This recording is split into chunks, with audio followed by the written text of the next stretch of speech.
आपकी चौथी क्लास ले रही हूँ। ये है आपका MA सेकेंड सेमेस्टर का पेपर 1 फैशन इलस्ट्रेशन, और ये यूनिट 1 ही चल रही है आपकी। और आज का टॉपिक है फैशन को प्रभावित करने वाले कारक। फैशन को बहुत सारे कारक प्रभावित करते हैं, जैसे कि उम्र यानी कि एज ग्रुप जिसे हम कहते हैं। नवजात शिशु से लेकर वृद्धावस्था तक जितनी भी उम्र के ये लोग होते हैं, मनुष्य होते हैं, तो वो अपने हिसाब से या उनके हिसाब से वस्त्र को, फैशन को निर्धारित करना पड़ता है। नवजात शिशु जो होता है, और धीरे धीरे उम्र बढ़ती है। सबसे पहले जो छोटा बच्चा जब पैदा होता है, जिसे नवजात शिशु कहते हैं, तो वो उसकी वस्त्र बहुत ही कंफर्टेबल होने, सुविधाजनक होने चाहिए। कंफर्टेबल, उसे कोई रैशेस ना पड़े, और दूसरा उसके बिल्कुल ढीले ढाले वस्त्र होने चाहिए। फिर धीरे धीरे एज बढ़ती है, तो बाल्यावस्था में भी इसी तरह के वस्त्र होते हैं कि कंफर्टेबल हो और एकदम ढीले ढाले, एकदम टाइट फिटिंग के वस्त्र बच्चों को नहीं पहनाने चाहिए। ठीक है। उसके बाद जब किशोरावस्था में बालक पहुंचता है, तो वो अपनी उम्र के बच्चों के हिसाब से उनको देखा देखी उनको अपना वस्त्र निर्धारित करता है, अपना फैशन निर्धारित करता है। उसी प्रकार से वृद्धावस्था में भी क्या होता है, फिर बहुत ही ज़्यादा उम्र हो जाती है, तो वो उनमें और बच्चों में ज़्यादा फ़र्क नहीं रह जाता है। तो उनके वस्त्र भी बहुत ही कंफर्टेबल, आरामदायक होने चाहिए, और उनका कॉटन के कपड़ों से ही उनके वस्त्र निर्माण करना चाहिए। तो ये तो था उम्र यानी कि एज ग्रुप। फिर लिंग यानी कि अगर स्त्री है तो वो अलग तरीके के वस्त्र पहनेगी, पुरुष है अलग तरीके के वस्त्र पहनेगा, तो ये भी प्रभावित करता है फैशन को। वैवाहिक स्थिति, अगर अविवाहित स्त्री है तो उसके वस्त्र अलग तरीके के होंगे, वो सूट पहनेगी या जीन्स पहनेगी। लेकिन अगर शादीशुदा है, भारत में तो शादीशुदा ग्रामीण महिलाएं ज़्यादातर साड़ी पहनती हैं, और तो इस तरह से विधवा का जो वस्त्र होता है वो अलग तरीके के होते हैं, वो अलग तरीके के वस्त्र पहनती है, तो ये भी प्रभावित करता है। फिर सांस्कृतिक धार्मिक प्रभाव, किस संस्कृति का है, किस धर्म का है। अगर मुसलमान है तो वो अलग तरीके के वस्त्र पहनेगा, बुर्का पहनते हैं, तो वो भी फैशनेबल बुर्कास भी आते हैं। हर तरीके के वस्त्र, संस्कृति, धार्मिक और सांस्कृतिक, मतलब कि हर देश की संस्कृति अलग अलग होती है। भारत की संस्कृति, जैसे मैंने कल बताया था, संस्कृति के हिसाब से भी वस्त्रों का चुनाव, वस्त्रों का डिज़ाइन किया जाता है। हर तरीके की संस्कृति में अलग तरीके के शैली के वस्त्र पहने जाते हैं। फिर सामाजिक स्थिति, यानी समाज में एक मनुष्य की क्या स्थिति है, ठीक है,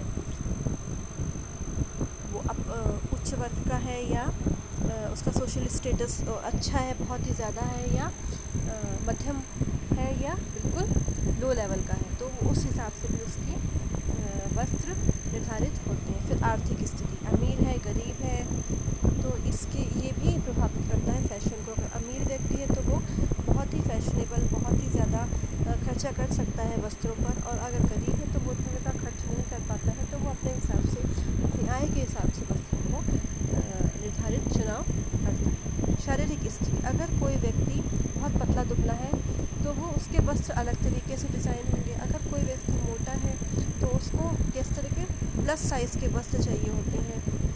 और अगर कोई व्यक्ति, चाहे महिला हो, पुरुष हो, बच्चा हो, तो वो अगर ना बहुत ज़्यादा पतला, एकदम फिट है, तो उसके वस्त्र जो डिज़ाइन होते हैं वो अलग तरीके से होते हैं। तो इनसे भी वस्त्रों का फैशन को प्रभावित किया जा सकता है, होते हैं।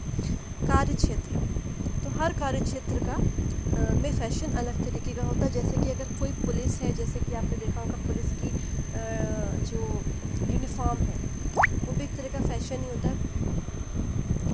पुलिस की यूनिफॉर्म अलग तरीके से पहचान जाते हैं कि हाँ, ये जो यूनिफॉर्म पहनेगी पुलिस ही है, और डॉक्टर्स की फैशन अलग होता है। डॉक्टर्स की जो यूनिफ़ॉर्म होती है उससे हम ये पहचान जाते हैं। तो कार्य क्षेत्र का भी प्रभाव फैशन पर पड़ता है।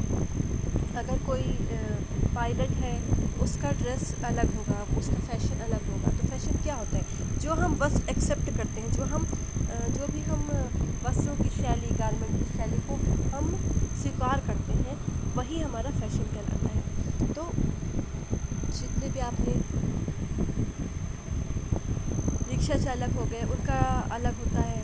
और जैसे आपने ये सारे यूनिफ़ॉर्म्स, जितने भी आपके सरकारी क्षेत्र में जो कार्य करते हैं, जैसे पुलिस वाला मैंने बताया, पुलिस वालों की ड्रेस अलग होती है, यूनिफ़ॉर्म अलग होती है। तो वो फ़ैशन ही हुआ उनके लिए एक तरीके का, जिससे हम उनको अपने से खुद से अलग कर सकते हैं। डॉक्टर्स का अलग हो गया, पायलट का अलग हो गया, और इस तरह से फैशन ये प्रभावित करते हैं। और अगर और दूसरा, अगर कोई मैनेजर है या कोई एमएनसी में काम कर रहा है, तो वो सूट पहन के ही अपने ऑफिस जाता है, अपनी कंपनी में जाता है। तो वो उनका फ़ैशन हो गया। फिर है आपका मौसम का। मौसम के हिसाब से है कि जैसे सर्दी का मौसम है तो हम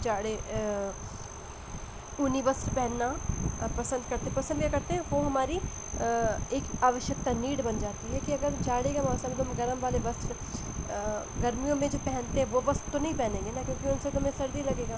तो ऊनी वस्त्र पहने जाते हैं। और मोटे कपड़ों के वस्त्र, अगर कम सर्दी है तो मोटे कपड़े पहने जाते हैं।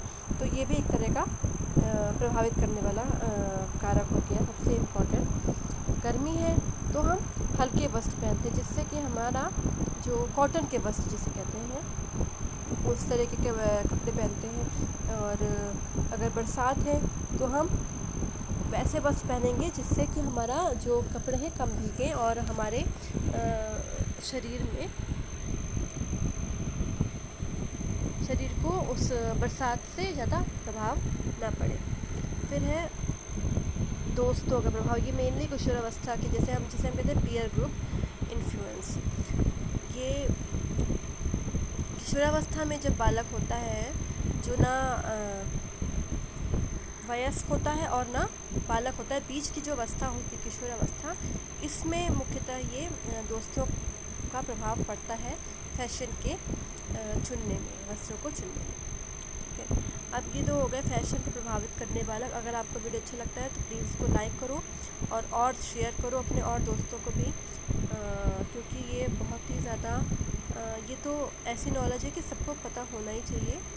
और कुछ क्वेश्चंस मैंने इसमें लिखे हैं, मुझे इसके आंसर्स बहुत जल्दी चाहिए। अगर आज आप नहीं दे सकते हैं तो कल सुबह तक मुझे सब लोग, फैशन की परिभाषा क्या होती है मैंने पढ़ा चुकी हूँ, साइटोप्लाज्म क्या होता है, कोशिका से संबंधित है, फैट क्या होता है, ये भी फैशन से रिलेटेड है। शरीर की सूक्ष्मतम इकाई क्या है, सबसे छोटी इकाई, सूक्ष्मतम मतलब सबसे छोटी इकाई शरीर की क्या होती है। परिधान में जब हम बल देते हैं, ठीक है, बल देना ये एक तरीके का क्या है, आपका सिद्धांत है। किसका सिद्धांत है? फैशन का सिद्धांत होता है बल।